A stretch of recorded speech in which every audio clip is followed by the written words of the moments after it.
किसी भी देश के नागरिकों की सुरक्षा की जिम्मेदारी उस देश की सरकार की होती है। भारत का ये दुर्भाग्य रहा कि 1947 में सत्ता हस्तांतरण के बाद 6 से भी अधिक दशकों तक कांग्रेस ने इस देश पर राज किया। लेकिन इस दौरान कांग्रेस ने हमारे देश और उसके नागरिकों की सुरक्षा के साथ न सिर्फ कॉम्प्रोमाइज किया बल्कि कई बार आतंकवादियों के कृत्यों को छुपाने की कोशिश भी की। आज हम कांग्रेस के कुछ ऐसे ही कुकृत्यों को आपके साथ साझा करेंगे। अक्टूबर 2023 में कोयम्बटूर के एक प्राचीन मंदिर पर हुए इस्लामी आतंकी हमले के जिम्मेदार 4 और आतंकवादियों को बीते दिनों एनआईए ने गिरफ्तार किया। जब ये हमला हुआ था तो इस हमले को कांग्रेस के समर्थन से चल रही तमिलनाडु की डीएमके सरकार ने पहले सिलेंडर ब्लास्ट बताकर डाउन प्ले करने की कोशिश की थी, लेकिन दबाव के चलते जांच एनआईए को सौंपी गई। तब जाकर खुलासा हो पाया कि ये हमला आईएसआईएस आतंकी द्वारा किया गया था। ठीक ऐसा ही 2024 में भी हुआ था जब बैंगलोर के रामेश्वरम कैफे में ब्लास्ट हुआ था। यहाँ भी कांग्रेस की सरकार ने इसे सिलेंडर ब्लास्ट बताया था, लेकिन एनआईए की जांच में एक बार फिर से इस्लामिक स्टेट का नाम सामने आया। आपको शायद पता नहीं होगा, लेकिन वर्ष 1998 में कोयम्बटूर में सीरियल बम ब्लास्ट हुए थे जिसमें 58 निर्दोष नागरिक मारे गए थे। उसके मुख्य आरोपी एसए बाशा के लिए कांग्रेस समर्थित राज्य सरकार ने जेल को ही स्पा में बदल दिया,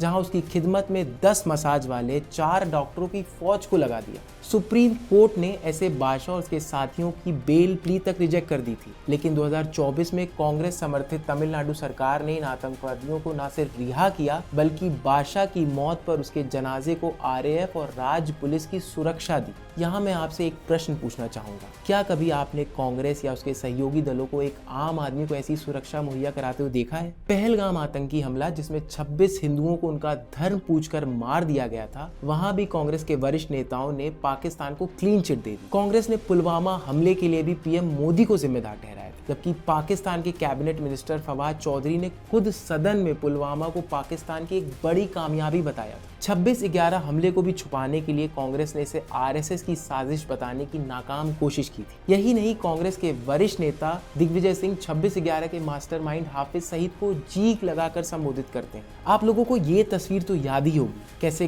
कांग्रेस आतंकवादी यासीन मलिक को रेड कारपेट ट्रीटमेंट दे रही है। ये वही यासीन मलिक है जिसने 1990 में हमारे 4 इंडियन एयरफोर्स के ऑफिसर्स को गोलियों से भून दिया था। आज वही आतंकवादी यासीन मलिक को मोदी सरकार ने उम्र भर के लिए काल कोठरी में सड़ने के लिए छोड़ दिया है। आपको शायद याद ना हो, इसलिए आपको बता दें कि 1993 में मुंबई बम धमाके जिसमें 260 निर्दोष लोग मारे गए थे, उस समय भी महाराष्ट्र के तत्कालीन कांग्रेसी मुख्यमंत्री ने नेशनल टीवी पर जाकर झूठ फैलाया था कि 12 नहीं 13 धमाके हुए और 13वां धमाका मुस्लिम बहुल क्षेत्र में हुआ है। कांग्रेस द्वारा ये झूठ इसलिए बोला गया था ताकि इस आतंकवादी हमले को भी सेक्युलर रंग दिया जा सके। 2008 में दिल्ली सीरियल बम ब्लास्ट जिसमें 30 निर्दोष लोग मारे गए थे, उन धमाकों से भी जुड़े आतंकवादियों को पकड़ने गई पुलिस के साथ बाटला हाउस में हुए एनकाउंटर में हमने अपने एक जांबाज पुलिस इंस्पेक्टर को खो दिया था। उस वक्त की तत्कालीन कांग्रेस अध्यक्षा सोनिया गांधी ने एनकाउंटर में मारे गए आतंकवादियों के लिए आंसू बहाए थे। क्या कभी सोनिया गांधी के आंसू इस देश की सुरक्षा कर रहे हमारे ऑफिसर्स के लिए बहे हैं? आतंक और आतंकवादियों से कांग्रेस का रिश्ता बहुत पुराना है। कांग्रेस न सिर्फ उनका पक्ष लेती है बल्कि उनको चुनाव जितवाकर आतंकवादी से माननीय बना देती है। दिसंबर 1978 में इंदिरा गांधी और संजय गांधी को इमरजेंसी के दौरान किए गए उनके अपराधों से बरी करने के लिए 2 आतंकवादियों ने एक प्लेन को हाईजैक करके उसके यात्रियों को जान से मारने की धमकी दी।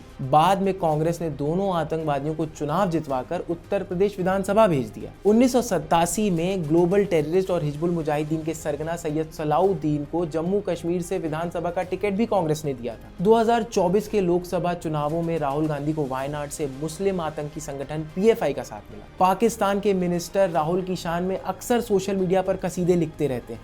कांग्रेस की आतंक परस्ती पे बात करते करते कई घंटे निकल जाएंगे, पर इनके काले कारनामे कभी समाप्त नहीं होंगे। कांग्रेस ने वोट के लिए देश की सुरक्षा और उसके नागरिकों के साथ ऐसे अपराध किए हैं जो अक्षम्य हैं। और याद रखिए, कांग्रेस का हाथ हमेशा से ही आतंकवादियों के साथ रहा है।